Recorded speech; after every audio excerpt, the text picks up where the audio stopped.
Salut les amis, bienvenue dans cette nouvelle vidéo pour TP Pêche, j'espère que vous allez bien. Aujourd'hui, on va continuer la série des montages feeder que j'utilise. Donc aujourd'hui, on va voir le montage feeder le plus utilisé, enfin en tout cas que j'utilise le plus lors de mes pêches.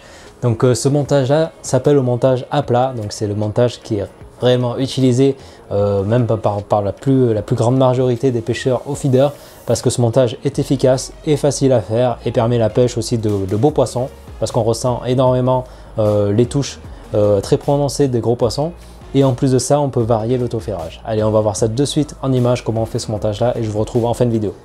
Donc les amis, pour un montage à plat, donc le montage que j'utilise à 90% de mes pêches, on va commencer par insérer un stop float, voire deux. Là je vais en mettre qu'un pour la démo, mais pour en mettre deux en fait. Je vous expliquerai à la fin pourquoi. On insère le stop float. Voilà. Dans un deuxième temps, on va mettre la perle agrafe. Donc une perle agrafe ici. Donc c'est une perle où va coulisser la cage feeder avec un émerillon ici pour éviter le brillage. Et une agrafe, un attache feeder en dessous. Hop. Voilà. En dessous, on va mettre un deuxième stop float.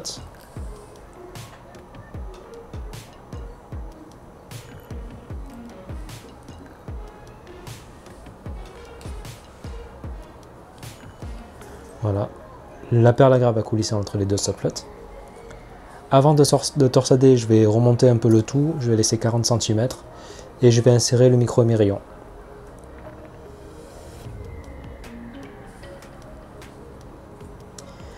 Et pour la torsade, du coup, je vais vous montrer une astuce. Je vais mouiller entre les deux doigts ici. Je mouille entre les deux doigts. Je vais pincer le fil. Et chaque main va tourner dans un sens. Donc si celle-là je tourne dans le sens des aiguilles d'une montre, l'autre je vais tourner dans l'autre sens contraire des aiguilles d'une montre. C'est parti. On torsade. Petite astuce, là vous allez voir que la boucle est un peu grande en dessous. Voilà. Pour rapprocher, pour réduire cette boucle là et le rapprocher de l'émerillon, ce qu'on peut faire, c'est étirer la torsade et revenir. Voilà, vous allez voir tout simplement que la boucle s'est resserrée sur l'émerillon, sur le baril. Allez, on continue la torsade. Allez, on va torsader. Donc la longueur de la torsade, ça dépend vraiment de la cage utilisée. Si vous utilisez une cage d'assez longue, il faut que, en gros, la torsade doit descendre à peu près en dessous de la cage. Cette torsade-là va servir à rigidifier la terminaison, en fait, l'attache du bas de ligne, pour éviter que le bas de ligne tombe en paquet sur la cage feeder et fasse des emmêlages. Donc pour faire le nœud, pour bloquer la torsade, on va faire un nœud en 8. Donc vous prenez la torsade ici, on va faire un nœud en 8. Donc vous allez faire une boucle comme ça, vous allez tourner la boucle sur elle-même, vous bloquez et vous repassez la torsade et l'émerillon dans la boucle en dessous. Donc ça va créer un 8 qu'on va humecter et tirer et resserrer. Donc là j'ai fait une torsade d'à peu près 10 cm.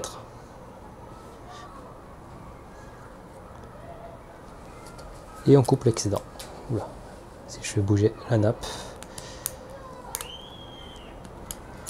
Mon ciseau mes paires de ciseaux commencent à être un peu fatiguées.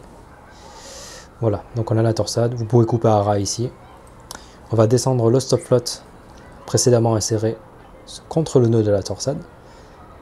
Et l'autre, on va le laisser à peu près 5 cm selon l'autoferrage qu'on veut. Voilà, le montage est quasi terminé. Il reste à insérer la cage. Là, je vais mettre une cage comme ça pour vous montrer. Allez, on insère la cage. Du coup, voilà. On voit bien que la torsade va éloigner. Enfin, le stop float ici va jouer dans le petit angle aussi. Va éloigner le bas de ligne de la cage pour éviter les emmêlements. Ça, c'est un montage à plat. Ça va se déposer comme ça dans l'eau. Donc là, j'utilise aussi une cage à terminaison à plomb terminal. Mais si vous utilisez une cage standard, vous allez voir que la cage va se poser comme ça lorsque vous avez le plomb ici. Et le montage va se déposer vraiment à plat. C'est pour ça qu'on l'appelle comme ça. Le bas de ligne sera attaché sur cet émerillon là. Et quand le poisson va tirer, il va sentir la résistance au moment où la perle va taper sur le deuxième stop flotte. Et c'est là que ça va faire l'autoferrage. Donc ça, c'est parfait pour une pêche de gros poissons. Quand les poissons commencent à être plus jolis, et je l'utilise à peu près à 90% de mes pêches. Voilà, parce que c'est un montage qui est assez polyvalent. Voilà les amis, le montage est terminé. Donc on retrouve ici le montage à plat. Donc j'ai coupé pour que je puisse vous montrer un peu comment ça fonctionne dans l'eau plus exactement. Donc le montage à plat, le montage le plus utilisé au feeder par mois en tout cas, mais je suis persuadé que c'est le plus utilisé par la plupart des pêcheurs.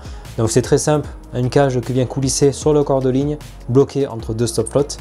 Ça finit par une torsade quasiment à la même taille de la cage, voilà, où on va attacher sur l'émerillon de la torsade un bas de ligne de 81 mètres, enfin selon votre pêche. Donc ce montage-là est destiné pour la pêche des beaux poissons. Pourquoi pour la pêche des beaux poissons? C'est un montage qui va se poser à plat, comme on dit, c'est le nom du montage. Hein. À plat sur le fond, le poisson va se saisir de l'appât et va tirer. Et en fait là on a un bon autoferrage parce que c'est la cage vraiment qui va faire résistance sur l'appât.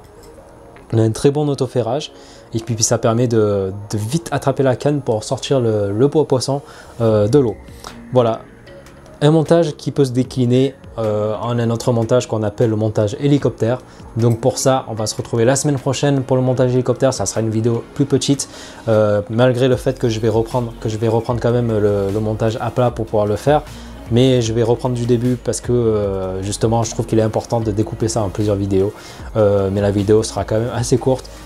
Montage hélicoptère, je vous verrai la semaine prochaine à quoi ça sert et quelle est sa différence par rapport au montage à plat. Allez, à la semaine prochaine les amis, ciao ciao.